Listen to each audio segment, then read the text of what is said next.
Hello everyone! Today I'm reviewing the Spider Farmer plant stand and also putting it together. I made a couple of mistakes. Even though I followed the instructions step by step, I still made a few mistakes. So if you're assembling this, make sure to watch that part of the video before you start putting this together.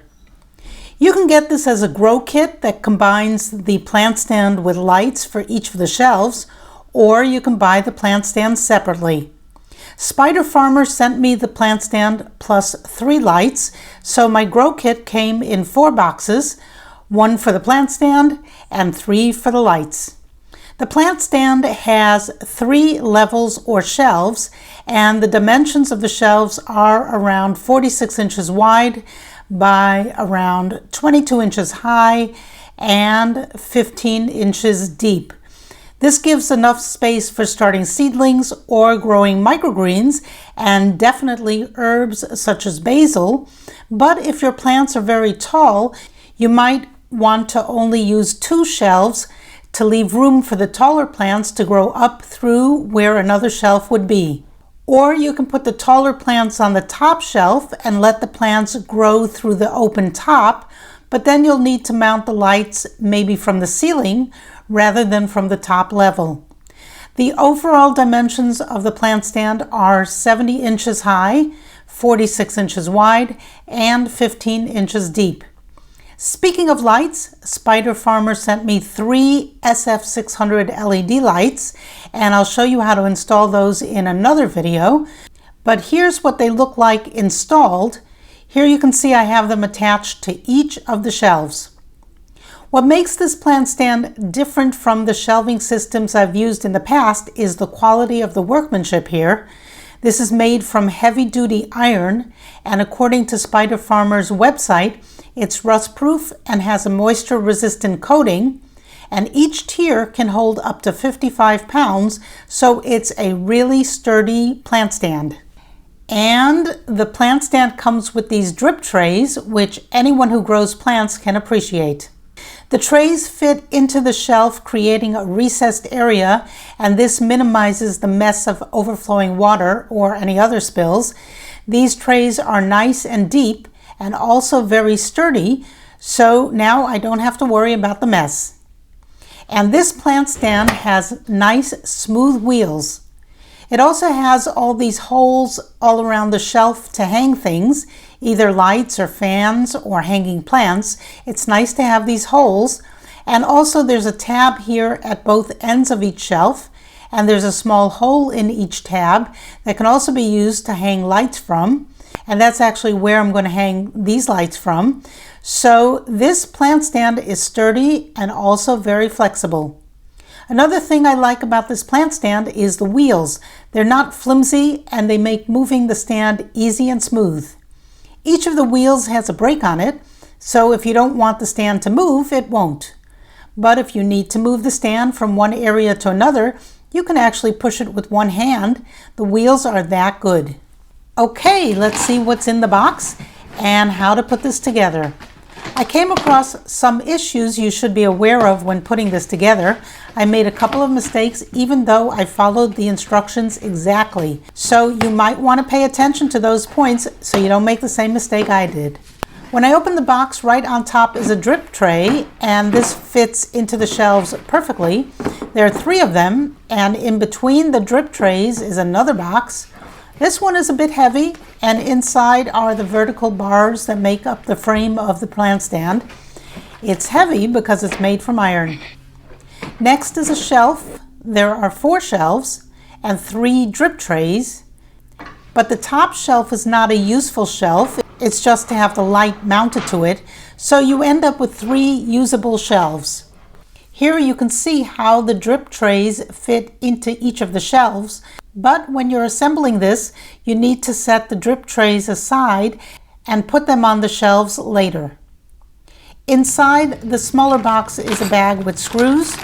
The instructions say there are 42 screws and then an Allen key that fits the screws, so you don't need any extra tools, except maybe a knife to open the box. Then there's a set of 4 wheels. The instructions call them casters, and they're packed very well inside this foam. And they come with what are called caster inserts, 4 of those to attach the wheels to the frame. Next are the vertical bars to support the shelves. There are 12 vertical bars, 4 for each of the 3 shelves. And now I have everything unpacked and laid out on the floor. Let's take a look at the assembly instructions. Step 1, press to lock casters. Firmly push a caster into each insert, clockwise rotation 4 times. 4 times meaning there are 4 wheels, not that you rotate it 4 times. Okay, so let's press the brake down to lock the caster, and you can hear a small click. And then the caster insert screws on like this, clockwise, and there's another click when you're finished screwing it on. And that's 1 wheel, 3 more to go.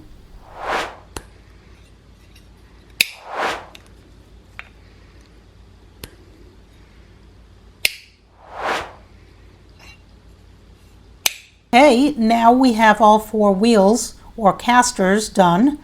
Now we're ready for step 2. Here's where we connect the casters to the bottom shelf. All the shelves are the same, so just get one of the shelves and attach the wheels. Now here's where I made a mistake. Unfortunately, the instructions don't say how to attach the wheels, and the picture doesn't show which way the screws go, but there are 2 ways you can attach the wheels, and of course I attached them incorrectly the first time, of course. Look here, you can see 2 holes on the corner of the shelf, and the caster insert has 2 holes that line up perfectly with the shelf holes. And it doesn't look like there is any other way to insert the insert. So that's how I attach the wheels. All 4 wheels all around the bottom shelf. Here you can see up close and personal how I incorrectly attached the first wheel using the shelf's side screw holes. And here are all 4 wheels attached. And I was so proud of myself until I wasn't. That's when I got to step 3, which is to connect the vertical bars to the support shelf. Notice the vertical bar has holes on the side, but I already used the side holes. This is where I realized that I attached the wheels using the wrong holes. I should have attached the wheels from the top down, not from the side. There are 2 holes on top of the shelf at each corner, and that's for attaching the wheels. My bad. So I had to unscrew and rescrew all 4 wheels, and then I was able to attach the vertical bars one at a time until I had all 4 vertical bars installed, as you can see here. Now I'm up to step 4, ready to set up the second floor support shelf. And now I'm a pro, or so I thought, and here's where I hit my next mistake. I put the second shelf on the bars, and you can see clearly that the 2 corner holes on the vertical bar line up nicely with the 2 holes on the shelf. So it makes sense to screw it on like that, right? And the instructions say to screw them on. So what could go wrong? I went around and screwed all 4 vertical bars to that second shelf, like the instructions said, and here I'm admiring my work. All 4 corners nicely done. Except now I came to step 6, setting up the 3rd floor support shelf, and I don't see where I'm supposed to screw the vertical bar in. I already used the 2 side holes. And then I realized the instructions are wrong. It says in step 5 to set up the 2nd floor and tighten the screws, but no, you need to use the same holes, so don't do that. So I had to go back and unscrew all 4 corners, and I can't tell you how many times I dropped the Allen wrench, and I got a little frustrated, so I took a break, but finally I got all the vertical bars unscrewed. Just keep them in place, don't screw them in. And now line up the next vertical bar over the bottom vertical bar using the same 2 holes and screw all 3 pieces together. The 2 vertical bars and the shelf. And here you can see how it should look. The corner screws are the same screws that go through 3 sets of holes. One set is the top of the bottom vertical bar. The next set of holes is on the shelf, and the third set of holes is on the bottom of the next floor's vertical bar. 3 sets of holes. It was not easy to line them all up, and I was doing this mostly by myself, so at one point I called in hubby to hold everything together so I could screw it all in. And now all 4 vertical bars are on, and this time correctly, and now it's time for what they call the third floor. And because I knew what I was doing, the third floor went on rather quickly. They say third time is the charm. Here's the plant stand all set up. I haven't put the lights on at this point yet, but this took much longer than I expected because of my mistakes. But all's well that ends well, so now I have a beautiful and very sturdy plant stand. I'll be using this for microgreens and my hydroponic lettuce and herb plants, and if there's room, some of my houseplants can sit here as well. I haven't decided yet on its final resting place, but since the wheels casters make it easy to move, that's not an issue.